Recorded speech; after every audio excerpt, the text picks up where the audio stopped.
नमस्कार, आदाब, सत श्री अकाल। मैं बरकत बलियाना। आप देख रहे हैं यूट्यूब चैनल सुपर क्राइम तक। इस चैनल पर हम रोज रात 8 बजे हाजिर होते हैं एक नई कहानी के साथ। आज जो एक सच्ची घटना मैं आपके सामने सुनाने जा रहा हूं, ये घटना है उत्तर प्रदेश के जिला गाजियाबाद की। गाजियाबाद में एक इलाका आता है धौलाना इलाका। धौलाना इलाका जिसमें रहता है दानिश खान जिसकी उम्र 24 वर्ष। मैं बात कर रहा हूँ 23 अक्टूबर 2023 की। सुबह सुबह दानिश खान अपने बेड पे सो रहा था। जैसे ही वो सो रहा था तो उसके फ़ोन पे एक फ़ोन आता है।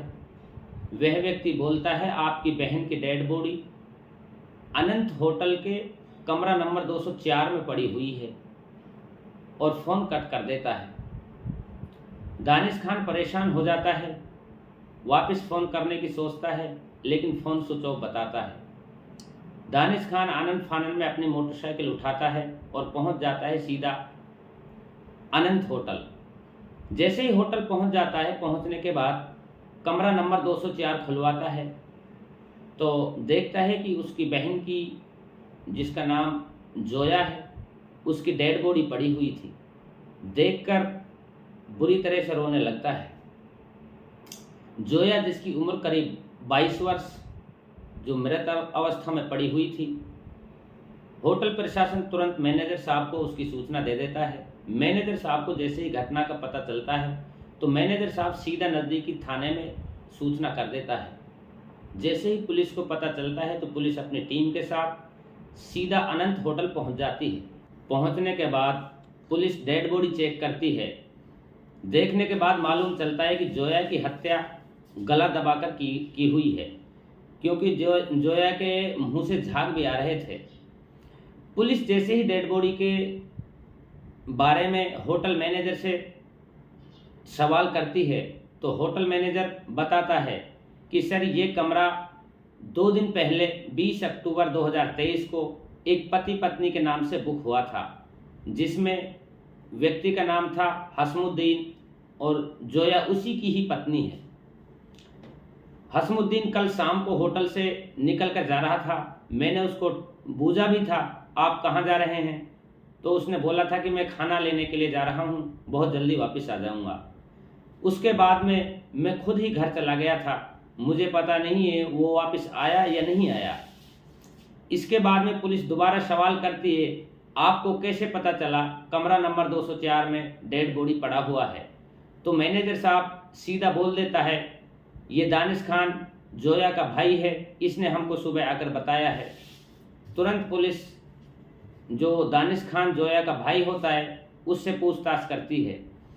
दानिश खान बताता है, सर, मैं सुबह सुबह अपने बेड पे सो रहा था तो मेरे पास फ़ोन आया कि तुम्हारी बहन की डेड बॉडी कमरा नंबर 204 में पड़ी हुई है। इतना कहने के बाद फ़ोन काट कर दिया। मैंने काफ़ी फ़ोन मिलाने का कोशिश किया, लेकिन फ़ोन स्विच ऑफ बता रहा था। तुरंत मैं यहाँ आया हूँ। आने के बाद मैंने सब कुछ माजरा देखा है, और वो व्यक्ति हसमुद्दीन ही था जिसने मुझे फ़ोन किया था। हसमुद्दीन का नाम आता है तो पुलिस हसमुद्दीन का एड्रेस लेती है। दानिश खान बताता है, हसमुद्दीन गाजियाबाद के कल्लूगढ़ी इलाके का रहने वाला है।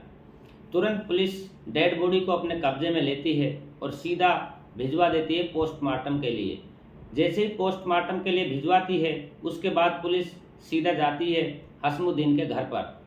वहां जाने के बाद पता चलता है हसमुद्दीन फरार हो चुका है।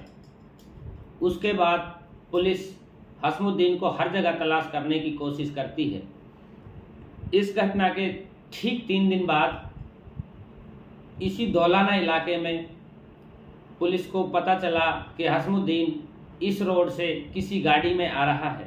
जैसे ही हसमुद्दीन आता है, वो पुलिस को देखता है, आगे वाहन चेकिंग हो रहा है, तुरंत गाड़ी से निकलकर भागने लगता है। तुरंत पुलिस उसको देख लेती है। जैसे ही पुलिस उसको देखती है तो सीधा उसका पीछा करना शुरू कर देती है और गोली देती है। जैसे ही पुलिस गोली चलाती है तो हसमुद्दीन के पैर में गोली लग जाती है, जिससे हसमुद्दीन बुरी तरह गंभीर रूप से घायल हो चुका था। तुरंत पुलिस उसको अरेस्ट करती है और सीधा ले जाती है थाने। जैसे ही पुलिस हसमुद्दीन को लेकर के थाना पहुंचती है तो सबसे पहले यही सवाल करती है तुमने जोया की हत्या क्यों की थी। तो हसमुद्दीन भी बगैर किसी शक्ति दबाव के सीधा ही जुर्म कबूल कर लेता है और जो सच्चाई सामने आती है उसको देखकर सभी हैरान थे। दरअसल इस कहानी की शुरुआत घटना से ठीक 4 साल पहले होती है, जब जोया अपना एक रिंग लेने के लिए अलीगढ़ के एक ज्वेलरी शॉप में जाती है। वहाँ पे उसकी मुलाकात हसमुद्दीन से होती है। हसमुद्दीन भी पहली बार जब जोया को देखता है तो जोया की खूबसूरती देखते ही रह जाता है। उसके बाद में हसमुद्दीन जोया से बात करने की कोशिश करता है, उसके नज़दीक जाता है, पहले इधर उधर की बातें करता है। फिर जोया भी हसमुद्दीन को देखती है तो वो भी काफ़ी इम्प्रेस होती है। दोनों की इधर उधर की बातें होने के बाद यहाँ तक बात पहुँच जाती है कि दोनों एक दूसरे का नंबर शेयर कर लेते हैं। जैसे ही दोनों का एक दूसरे से बातें होना शुरू हो जाता है, बातों ही बातों में दोनों का, हसमुद्दीन और जोया दोनों का प्रेम प्रसंग भी शुरू हो जाता है। उसके बाद में दोनों कहीं न कहीं मिलते भी हैं और प्रेम प्रसंग करते हैं, यानी कि फिजिकल इंटरेस्ट। उसके बाद में जब हसमुद्दीन को एहसास होता है कि जोया तुझसे बेपनाह मोहब्बत करने लगी है, उसके बाद में और शादी करने के लिए भी तैयार है, तो अब हसमुद्दीन को एहसास होता है और डर लगने लगता है, क्योंकि हसमुद्दीन ने अपनी सारी सच्चाई जोया के सामने छुपा कर रखी थी। हसमुद्दीन एक शादीशुदा ही नहीं, 5 बच्चों का बाप था। उसके बाद में हसमुद्दीन जोया को एक अलीगढ़ के होटल में बुलाता है और बुलाने के बाद जोया से बोलता है, मुझे पता है आप मुझसे बेपनाह मोहब्बत करती हो और मैं भी आपके बगैर रह नहीं सकता, लेकिन मैंने आपसे सच्चाई छुपाई है। जब सारी सच्चाई जोया के सामने हसमुद्दीन रखता है तो जोया के पैरों तले ज़मीन खिसक जाती है। जोया रोने लगती है। काफ़ी देर होने के बाद जोया बोलती है, ठीक है, मुझे आपकी शादी से कोई परहेज नहीं है, मैं आपकी दूसरी पत्नी बनने के लिए और रहने के लिए भी तैयार। जोया का जवाब सुनकर के हसमुद्दीन खुश हो जाता है और उनका जो प्यार का सिलसिला है दोबारा से फिर से चलने लगता है। अब जब भी हसमुद्दीन जोया से मिलता है, महंगे महंगे गिफ्ट देता है, यहाँ तक कि उसके पैसे ख़त्म हो जाते हैं। उसके बाद में हसमुद्दीन अपना बाप दादा का ज़मीन जायदाद भी बेच देता है और ज़मीन जायदाद बेचने के बाद घर में कुछ नहीं आता है तो हसमुद्दीन की पहली पत्नी, 5 बच्चों की माँ जीनत बेगम, वो हसमुद्दीन पे शक करना शुरू कर देती है और हसमुद्दीन के पीछे पड़ जाती है। जैसे ही उसको पता चलता है कि हसमुद्दीन जोया से प्यार करता है और वहाँ पे पैसा बर्बाद कर रहा है, तो सीधा घर बैठ जाती है और शाम को जब हसमुद्दीन आता है उससे सीधा सवाल करती है, ये जोया कौन है। तो जैसे ही जीनत के मुंह से जोया का नाम निकलता है, हसमुद्दीन के पैरों तले ज़मीन खिसक जाती है और एकदम भौंचक कर रह जाता है। लेकिन हसमुद्दीन भी अब जीनत से कुछ नहीं छुपाना चाहता था। वो सीधा बोल देता है, जोया जिससे मैं बेपनाह मोहब्बत करता हूँ। जीनत बोलती है, ऐसा कभी नहीं हो सकता, हम दोनों में से या तो जोया को छोड़ना होगा या फिर मुझे। हसमुद्दीन सीधा बोल देता है, मैं जोया को किसी कीमत पर नहीं छोड़ सकता। जीनत बेगम जो उसकी पहली पत्नी थी, वो सीधा अपना बच्चों को लेकर के अपने मायके चली जाती है। मायके जाने के बाद हसमुद्दीन बेहद खुश होता है और आज़ाद हो गया था। आज़ाद होने के बाद उसका पैसे खर्च करने का सिलसिला इसी तरह चलता रहता है और जब उस पर ज़मीन जायदाद बीत जाती है, उसके बाद में हसमुद्दीन अपना घर बेच देता है। जैसे ही वो अपना घर बेचता है तो वो अब किराए के कमरे में रहने लगता है। किराए के कमरे में रहते हुए जब उसके पास सारे पैसे ख़त्म हो जाते हैं, अब वो चोरी करने लगता है। रोड के किनारे खड़ी हुई बाइकें उठाने लगता है। जैसे ही वो बाइकें उठाता है तो एक दिन वो पुलिस के हत्थे चढ़ जाता है। पुलिस उसको थाने में बंद कर देती है। इसके बाद में जोया को पता चलता है हसमुद्दीन जेल में है, तो जोया एक दिन उससे जेल में मिलने जाती है। जैसे ही जोया उसको मिलने जाती है तो हसमुद्दीन जोया को देखकर रोने लगता है और बोलता है, एक बार गलती की क्षमा कर दीजिएगा, मैं दोबारा ऐसा नहीं करूँगा।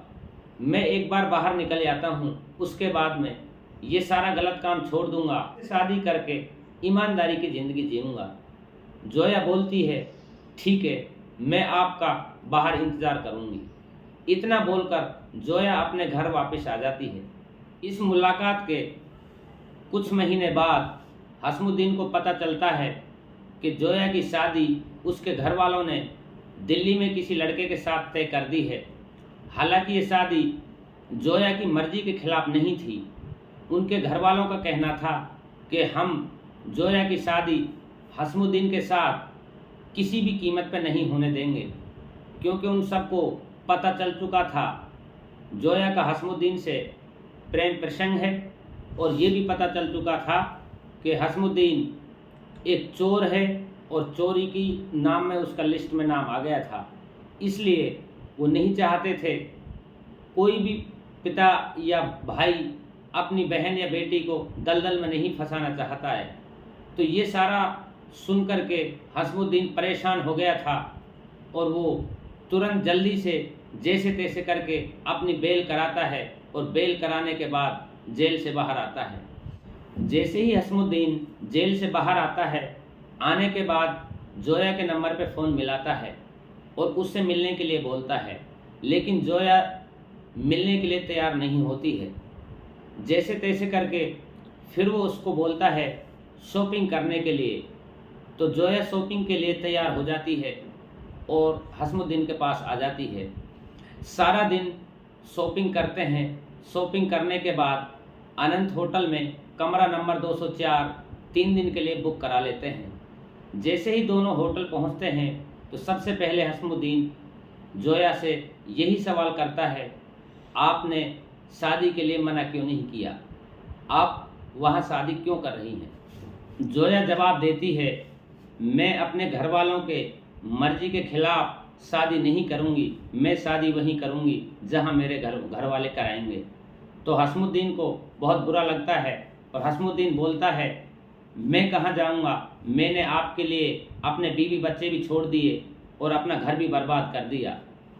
ये कहने के बाद जोया जवाब देती है, मेरे घर वाले बोलते हैं हम किसी चोरों चक्के के साथ अपनी लड़की की शादी नहीं करा सकते। जब हसमुद्दीन ये चोरों चक्कों वाली बात सुनता है उसको बहुत बुरा लगता है, लेकिन वो उससे कुछ नहीं कहता है और वो आराम से सो जाते हैं। हसमुद्दीन को लगता है सुबह जोया मेरी बात ज़रूर मान जाएगी। जब सुबह दिन निकलता है, सुबह वो बोलता है, दोबारा से उससे रिक्वेस्ट करता है, गिड़गिड़ाता है, लेकिन जोया जो कि मानने के लिए तैयार ही नहीं थी। तो उसको गुस्सा आता है, तुरंत वो उसके ऊपर चढ़ जाता है और उसकी गला दबाकर हत्या कर देता है। हत्या करने के बाद हसमुद्दीन सीधा फ़ोन करता है अपना दोस्त जलाल के लिए। जैसे ही जलाल के लिए फ़ोन किया, जलाल बाइक लेकर होटल के पास में आ गया था और हसमुद्दीन होटल से निकल के सीधा पैदल पैदल चला जाता है और कुछ दूरी पे जाकर जलाल की मोटरसाइकिल पे बैठ जाता है। बैठने के बाद गायब हो जाता है। दोस्तों, हमारा इस कहानी के माध्यम से आपको सचेत करना है, जागरूक करना है। हमारा मतलब किसी के दिल को ठेस पहुंचाना नहीं है। जय हिंद, जय भारत।